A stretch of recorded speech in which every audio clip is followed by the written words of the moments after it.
Hi, welcome back on the What Yourself channel. Today I'm gonna show you how to insert the SIM card and memory card in your Motorola E6 Plus.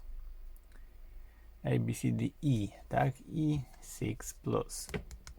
This is the phone, and so now we need to have a key to open the special slot which will be located no one from here. Yes, so we don't need the key.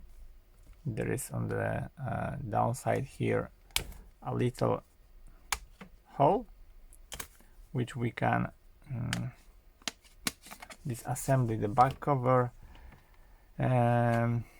remove the battery, and here you have a place for the SIM card and the memory card, and there is a place for the memory card like this.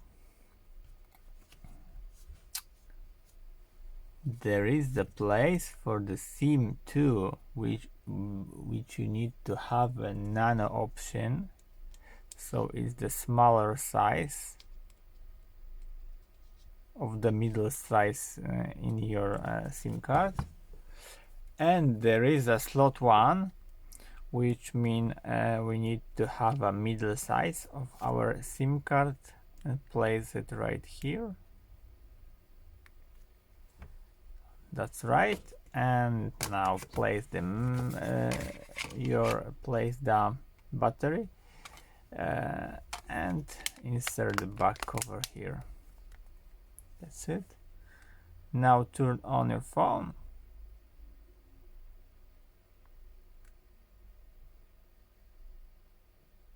Okay. And now phone gonna be see your both of SIM card and one the memory card. And that's it. I hope the video is helpful for you. If yes, you can leave like, leave comment, and leave subscribe, and see you by next video. Hey!